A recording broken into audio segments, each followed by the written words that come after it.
सबसे पहले बड़ी खबर की हम बात करते हैं। अनुशासनहीनता पर कांग्रेस सख्त नजर आ रही है। दरअसल बृहस्पति सिंह के बयान पर कांग्रेस अब सख्ती दिखाने के मूड में है। सूत्रों के हवाले से यह बड़ी खबर इस वक्त हम आपको बता रहे हैं। पूर्व विधायक को नोटिस दिया जाएगा। पूर्व डिप्टी सीएम टीएस सिंहदेव प्रभारी कुमारी शैलजा पर बयान दिया है और इसी पर नोटिस दिया जाएगा। नोटिस में समय देकर जवाब भी मांगा जाएगा। बृहस्पति सिंह के बयान को लेकर प्रदेश कार्यकारिणी है नाराज। तो बृहस्पति सिंह ने बयान दिया था और जो है आरोप टीएस सिंहदेव पे लगाए थे कि उन्होंने बीजेपी के साथ बंदरवाट कर करके कांग्रेस को हराया है और ये आरोपों पर जो है अब सख्त कार्रवाई के मूड में कांग्रेस है। ये आरोप लगाए गए थे बृहस्पति सिंह द्वारा। साथ ही साथ कहा था कि मैं आला कमान से कहूंगा कार्रवाई भी हो टीएस सिंहदेव पर। उसके बाद अब जो है एक्शन में आला कमान दिखा है और बृहस्पति सिंह के बयान के बाद सख्ती के मूड में कांग्रेस है।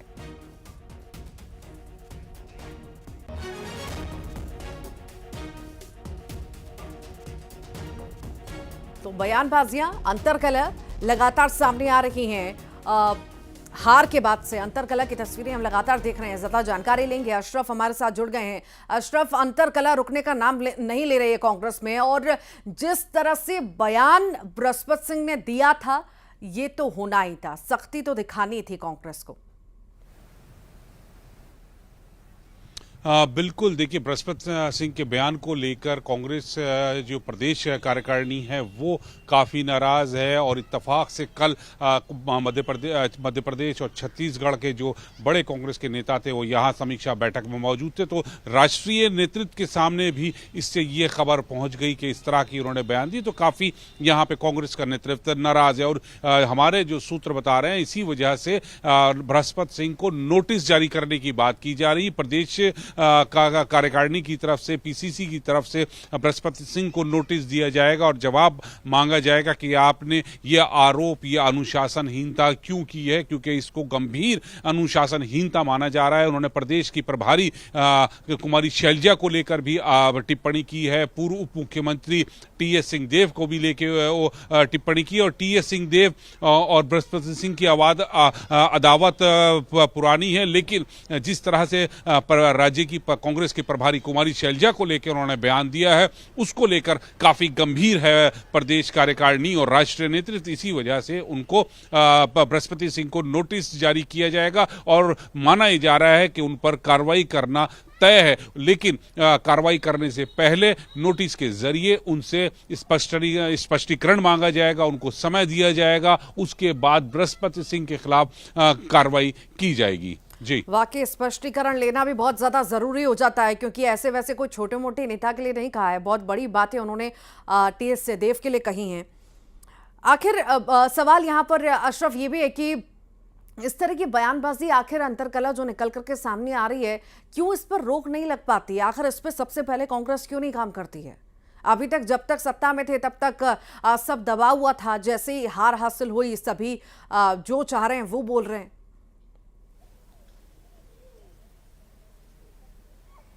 बिल्कुल, देखिए हार के बाद जो है अंतरकलह और ज्यादा उभर कर सामने आई है और वो इस मौके को भी भुनाना चाहते हैं बृहस्पति सिंह ने पहले भी गंभीर आरोप टीएस सिंहदेव पे लगाए हों और कल जब ये समीक्षा बैठक थी, जो उनकी समय थे, टाइमिंग थी, वो बड़ी सवालों के घेरे में है और उसी वजह से उन्होंने यहाँ दिल्ली में तमाम बड़े नेता छत्तीसगढ़ के मौजूद हैं, राष्ट्रीय नेता मौजूद हैं, आपस में 1-to-1 कर रहे हैं, समीक्षा कर रहे हैं और इस समय पे वो इस तरह के आरोप लगा रहे हैं। तो वो अंतरकलह जो है वो और ज्यादा उजागर हो गई है और ज्यादा गंभीर होकर उसमें आरोप लगाना, तो कांग्रेस का आला कमान जो है, राष्ट्रीय नेतृत्व, वो बहुत गंभीर मान रहा है इसको। और ये जो गुटबाजी है, अंतरकलह है, ये कांग्रेस से आज की बात नहीं है, बहुत पुराना इतिहास है। ये लगातार गुटबाजी और खेमेबाजी रहती है और अंतरकलह रहती है, लेकिन इस तरह के आरोप लगाना ये बहुत गंभीर है और वो भी इस समय पे जब कांग्रेस जो है अभी आत्ममंथन कर रही है, समीक्षा कर रही है कि हारे क्यों। और ऐसे में बृहस्पति सिंह सीधा ठीकरा पूर्व मुख्यमंत्री टीएस सिंहदेव और प्रदेश की प्रभारी कुमारी शैलजा को लेकर बयान करते हैं, तो उससे और ज्यादा नाराजगी राष्ट्रीय नेतृत्व और प्रदेश कार्यकारिणी में हो गई है। जी, जी ठीक, बहुत बहुत शुक्रिया जानकारी को साझा करने के लिए अशरफ। एक और बड़ी खबर की बात कर लेते हैं। पूर्व विधायक विनय जायसवाल ने बड़ा आरोप लगाया है, पार्टी फंड के नाम पर लिया है 7 लाख, टिकट की एवज में रुपए लिए। चंदन यादव ने 7 लाख रुपए लिए। टीएस देव पर भी गंभीर आरोप लगाए हैं। तो ये बड़ी खबर इस वक्त हम आपको बता रहे हैं, टिकट के बदले रुपए की मांग। जी हाँ, ये बड़ी खबर। पूर्व विधायक विनय जायसवाल का बड़ा बयान आया है, बड़ा आरोप उन्होंने लगाया कि पार्टी फंड के नाम पर 7 लाख रुपए लिए, टिकट की एवज में रुपए लिए गए हैं। डेट वाइज मैं आपको बता दूंगा। ये जो कांग्रेस के जो प्रभारी सचिव थे, उनकी भी जो कार्यप्रणाली थी संदिग्ध थी। बहुत ज्यादा आपको मैं नहीं बोलूंगा, पार्टी के फोरम में अपनी बात को रखूंगा कि किस तरह से इन लोगों ने विधायकों को बहुत सारी चीजें हैं जो उनके साथ हुई है। पार्टी फोरम में जब ये बात रखने की बात आएगी तो प्रभारी सचिव कौन? प्रभारी सचिव जो दोनों प्रभारी थे, चंदन यादव और उल्का। हाँ उल्का। मैं बताऊंगा कि किस तरह से इन लोगों ने पैसे की डिमांड की, पैसे लिए, ये सारी बातों को मैं बताऊंगा। विधायकों से पैसे लिए पार्टी फोरम में इस बात को मैं जरूर इस बात जब खुल के आ रही है तो आप कह ही दीजिए कि आपका आरोप है कि उन्होंने खुल के विधायकों से, जो प्रत्याशी है, उनसे मांग की। चंदन यादव की मैं बात कर रहा हूं कि 7 लाख रुपए मुझसे लिया। आप गंभीर आरोप लगा रहे हैं? गंभीर आरोप लगा रहा हूं। आपके बेबीलोन इंटरनेशनल में उसने पैसा लिया, जाके उसका वीडियो फुटेज जाके निकाल के देखें और किस उसमें जाके दिए हैं, और जो सर्किट हाउस है वहां पर उन्होंने उससे पैसा लिया। तो इस तरीके से किस लिए लिए? टिकट दूंगा, टिकट दूंगा, टिकट में आपकी पैरवी करूंगा, ये तो चला है पूरा। और ज्यादा जानकारी के लिए ममता हमारे साथ जुड़ गई हैं। ममता, चल क्या रहा है छत्तीसगढ़ कांग्रेस में? कोई क्या आरोप लगा रहा है, कोई क्या आरोप लगा रहा है? अब ये पूर्व विधायक साहब टीएस सिंहदेव पर गंभीर आरोप लगा रहे हैं, किस तरह देखें आखिर इसे?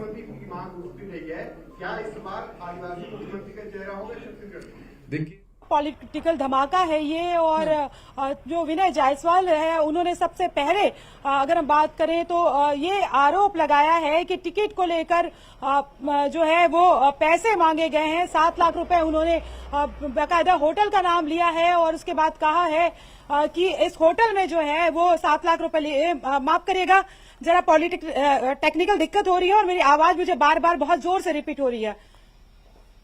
जी जी जी, ठीक। आप लगातार बने रहिए। फिर से आपसे जुड़ने की कोशिश हम करते हैं। एक बार फिर से मैं आपके पास आऊंगी। अभी आवाज आपको मिल पा रही है ढंग से? अभी भी डिस्टर्बेंस है क्या ममता? जायसवाल ने आरोप लगाया कि बिल्कुल अब ठीक है। ठीक। विनय जायसवाल ने ये आरोप लगाया है कि टिकट के लिए उसे 7 लाख रुपए लिए गए और उसके बाद में माफ करिए, फिर से वही दिक्कत हो रही है। ठीक, आप बनी रहिए, फिर से कोशिश करते हैं आपसे जुड़ने की। तो ये बयान जो एक बार आपको फिर सुनवा देते हैं, आखिर पूर्व विधायक साहब क्या कह रहे हैं। विनय जायसवाल हैं जिन्होंने बड़ा आरोप लगाया है। जोर से आवाज इको हो रहा है, बहुत जोर से इको हो रहा है।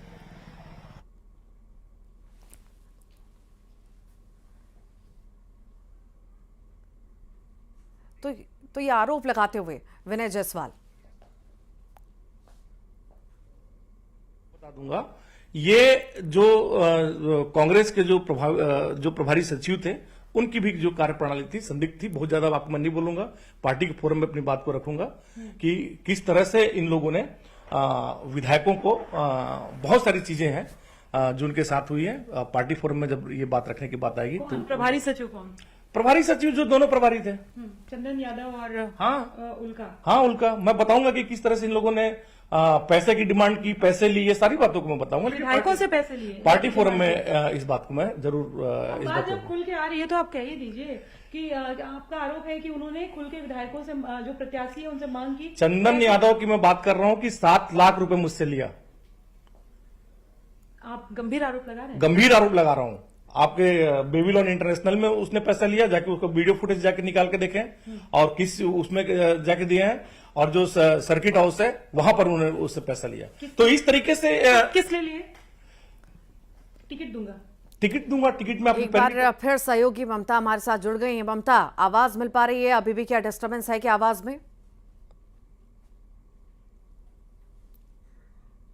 ठीक है। और अगर हम बात करें तो विनय जायसवाल ने ये आरोप लगाया है कि जो कांग्रेस के प्रभारी सचिव हैं चंदन यादव, उन्होंने 7 लाख रुपए लिए। उन्होंने बाकायदा होटल का नाम लिया बेबीलोन इंटरनेशनल में। उन्होंने कहा कि मैं इस दिन के इस तारीख के वीडियो फुटेज आपको आप निकाल कर देख सकते हैं। उन्होंने मुझसे 7 लाख रुपए लिए, सर्किट हाउस में भी लिए। विनय जायसवाल का आरोप था कि टिकट को लेकर ये पैसे लिए गए, टिकट की लॉबिंग को लेकर। और उनका कहना था कि जब मुझसे पैसे लिए इसका मतलब ये है कि बाकी के भी जो विधायक है जिनके बीच में ये डर फैलाया गया कि उनके जो परफॉर्मेंस है वो खराब है, उनकी रिपोर्ट सर्वे रिपोर्ट खराब है, उनसे भी पैसे लिए होंगे। उन्होंने ये मांग की कि चंदन यादव और इसके साथ ही जो दूसरे प्रभारी सचिव है सप्तशंकर गिरी उल्का और इसके साथ ही टीएस सिंहदेव, इनको पार्टी से बाहर किया जाए। उनका कहना था कि पार्टी फोरम में मैं ये बात रखूंगा।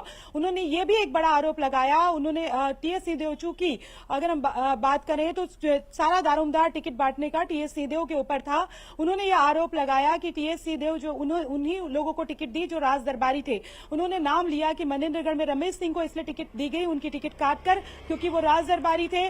जो जतिन जायसवाल है जगदलपुर में, उसको टिकट इसलिए दी गई ताकि जो एक अगर हम बात करें तो जातिगत जो इंजीनियरिंग है उस समीकरण है उसको ठीक किया जा सके। लेकिन इसके साथ ही जतिन जायसवाल को दिया गया, रेखचंद जैन को नहीं दिया गया, ताकि जो है वो भी राज दरबारी है। इसी तरीके से उन्होंने कई गंभीर आरोप लगाए हैं। उन्होंने ये भी तक कहा कि आरएसएस के साथ और बीजेपी के साथ मिलकर फर्जी सर्वे रिपोर्ट पहले तैयार की गई, ये पूरी प्लॉटिंग की गई। उसके बाद विधायकों के बीच में ये बात फैलाई गई, करीबन 22 विधायकों के बीच में, कि आपका परफॉर्मेंस खराब है। और ऐसे में वो दिल्ली की दौड़ में भागे और क्षेत्र छोड़कर दिल्ली की दौड़ में भागे। इतने में जो है बीजेपी और आरएसएस को मौका मिल गया उस इलाके में काम करने के लिए, पैठ जमाने के लिए। उन्होंने ये भी कहा कि कई जगह तो इसलिए जो नए प्रत्याशी हारे क्योंकि उनको इस बात का गुस्सा था कि पुराने प्रत्याशी जो है उन्होंने अच्छा काम किया, उसके बाद भी टिकट काट दी गई। तो ये बड़े आरोप जो है वो विनय जायसवाल के हैं। कल बृहस्पति सिंह ने आरोप लगाया था, बड़े बड़े सनसनीखेज आरोप लगाए थे। उन्होंने तो कांग्रेस की प्रभारी जो है प्रदेश प्रभारी कुमारी शैलजा तक को नहीं बख्शा था। उसके बाद अब विनय जायसवाल जो है उन्होंने दोनों प्रभारी सचिव उनके ऊपर ये गंभीर आरोप लगाए। और सबसे बड़ी बात है, एक तरह से रिश्वत लेने का आरोप लगाया है टिकट की लॉबिंग के लिए। तो ये अपने आप में एक बड़ी पॉलिटिकल अगर हम बात करें तो बम है कांग्रेस के बीच में जो फूटा है। जी ठीक, बहुत बहुत शुक्रिया ममता जानकारी को साझा करने के लिए। बीजेपी प्रदेश अध्यक्ष अरुण साफ ने बड़ा बयान दिया है। छत्तीसगढ़ में कल विधायक दल की बैठक होने जा रही है और आज शाम तक पर्यवेक्षक पहुंच जाएंगे, विधायकों से चर्चा कर केंद्र को रिपोर्ट भी सौंपेंगे। तो अरुण साफ ने यह बयान दिया है, आखिर क्या कुछ उन्होंने कहा है आपको ये भी सुनवाते हैं।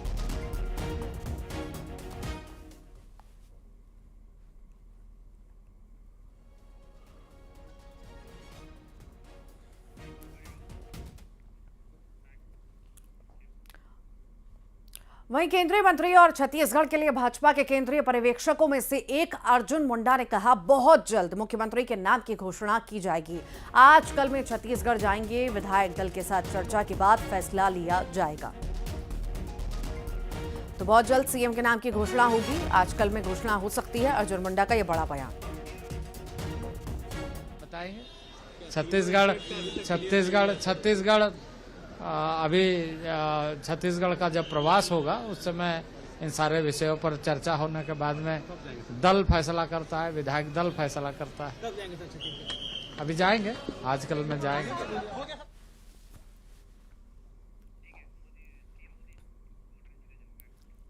और आइए इस वक्त लाइव तस्वीरें आपको दिखाते हैं। प्रधानमंत्री नरेंद्र मोदी बोल रहे हैं कि 2001 से लेकर 2023 तक आपने एक दिन की भी छुट्टी नहीं ली।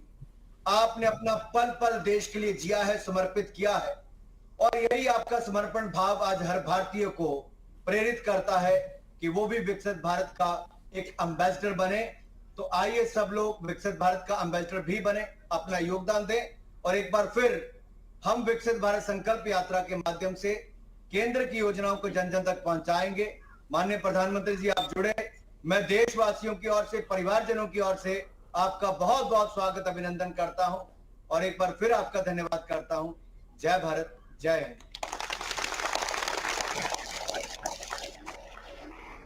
धन्यवाद माननीय मंत्री महोदय। विकसित भारत संकल्प यात्रा के दौरान लाखों की संख्या में लाभार्थियों ने अपनी भावनाएं प्रकट की। सरकारी योजनाओं के कारण अपने जीवन में हुए बदलाव के बारे में बताया है। आइए इन्हीं अनुभवों पर आधारित एक छोटी फिल्म देखते हैं।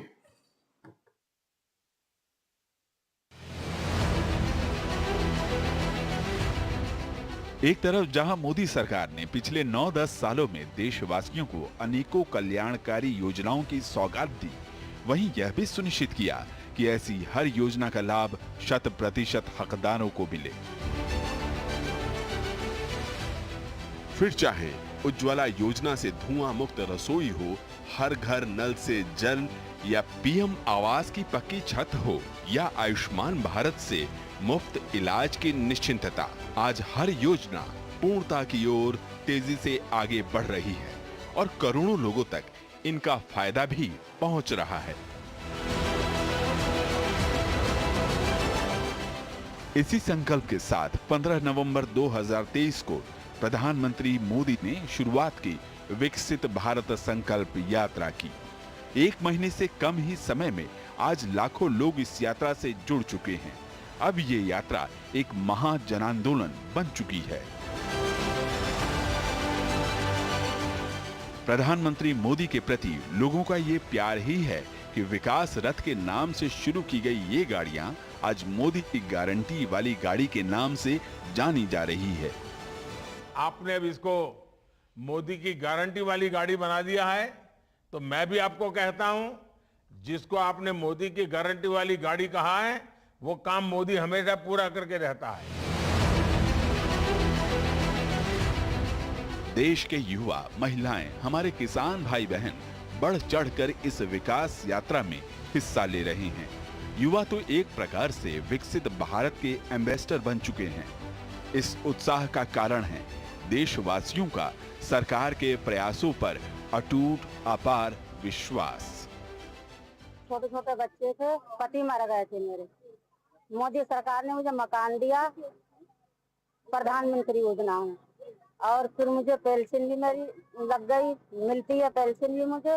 फिर मुझे सिलेंडर भी मिला फ्री, राशन भी फ्री मिलता है, गेहूं भी मिलते हैं, चावल भी मिलते हैं। पीएमजी घर मिला था, वो घर पा करके हम अच्छा लगा है, पुयाल भी अच्छा लगा है। हम एक ठो खुशागार लेटिन मिला था, वो कायन भी मिला था। हम घर को बहुत खुशी है, हमको सरकार को धन्यवाद देता हूँ। मेरे स्वयं सहायता समूह का नाम संत सेवालाल महाराज संस्थान है। मैं यहाँ बतौर लिपिका काम करती हूँ। हमें अपना उद्योग शुरू करने के लिए 3 लाख की मदद सरकार से मिली। बड़ी संख्या में यात्रा से जुड़ते लोग और उनका उत्साह विकसित भारत के रोड मैप को सुदृढ़ कर रहा है। इस अटूट संकल्प की सिद्धि ही नए भारत की पहचान है।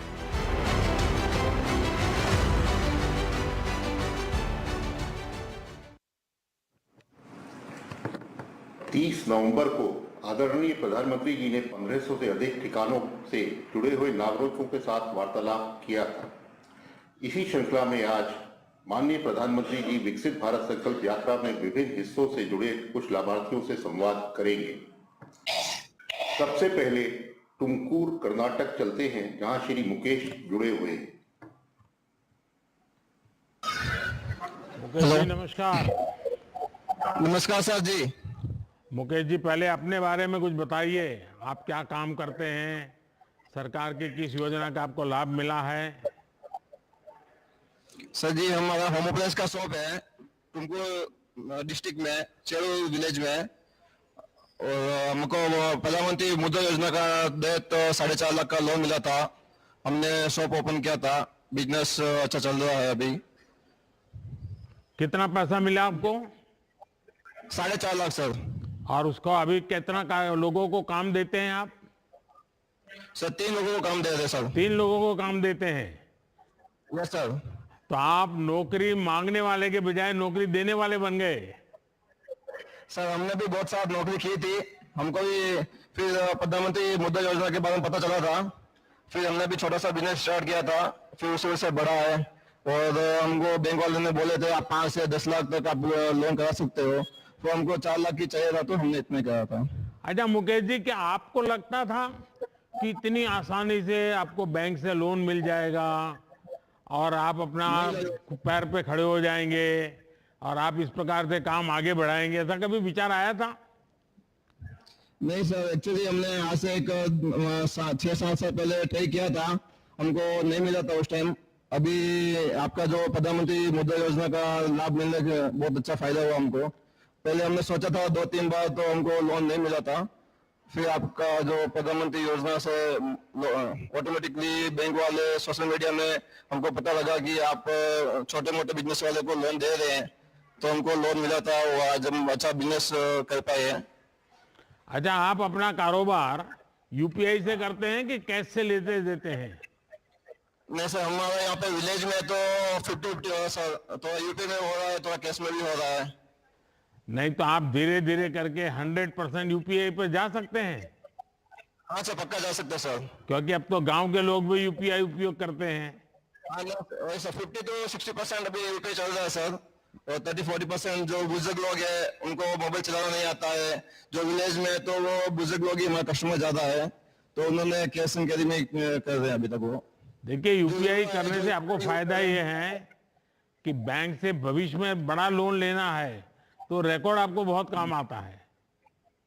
हाँ सर, नहीं सर, हम सभी कस्टमर को बोलते हैं, जितना भी कस्टमर आता है यूपीआई पहले कीजिए, उनके पास यूपीआई नहीं है तो हम कैश पे लेते हैं सर।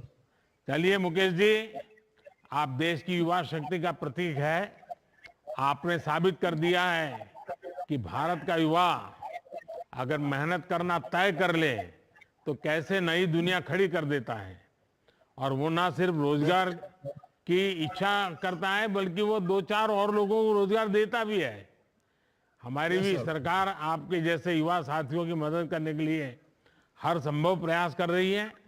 आइए अब देखते हैं कौन है जो मोदी की गारंटी वाली गाड़ी के पास खड़े जुड़ने वाले हैं मेरे से।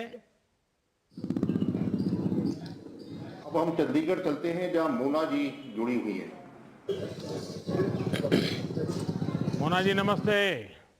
नमस्ते सर जी, बहुत बहुत धन्यवाद जो आपकी दर्शन हुई आज मुझे।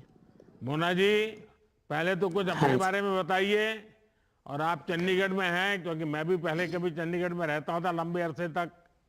हाँ जी, चंडीगढ़ में बहुत मैं परिचित हूँ। किस इलाके से आप हैं? हाँ जी, मैं जी रांची से हूँ, झारखंड से। जब मैं 15 साल की थी उस टाइम मैं आ गई थी चंडीगढ़, तो उस टाइम से मैं अपना काम की, मैं बधाई में नहीं की, मैं किन्नर हूँ, अपना काम करती हूँ। धीरे धीरे मैं चाय की स्टॉल लगाई L&T mall phase 1 industry area में। वहाँ मेरा काम बहुत अच्छा चलता है सर, चाय का काम है सर। अच्छा मोना जी, आपने बताया कि आप चाय की दुकान चलाती हैं। अब तो हाँ जी, मुझे जानना है कि क्या अनुभव आता है। चाय खुद बनाती हैं और वो भी लोग बनाने वाले आपके साथ हैं? नहीं सर, मैं अकेली अपना काम करती हूँ। अच्छा। 6 से 10। हाँ जी। कितने लोग दिन भर आते हैं? सुबह कितने बजे चालू कर देते हैं आप? सर 6 बजे आ जाते हैं, शाम की 10 बजे जाती हूँ। अच्छा। और हाँ जी। स्वनिधि का आपको लाभ मिला? हाँ जी, बहुत लाभ मिला मुझे। वहाँ पे मुझे 10,000 की लोन प्राप्त हुई। जब मुझे पता लगा, लॉकडाउन के टाइम पे बहुत स्थिति मेरी खराब हो गई थी, कोई सपोर्ट में नहीं था। फिर मैं अकेली हो गई, मैं कि अब कहाँ से, अब कैसे दुकान करूँगी।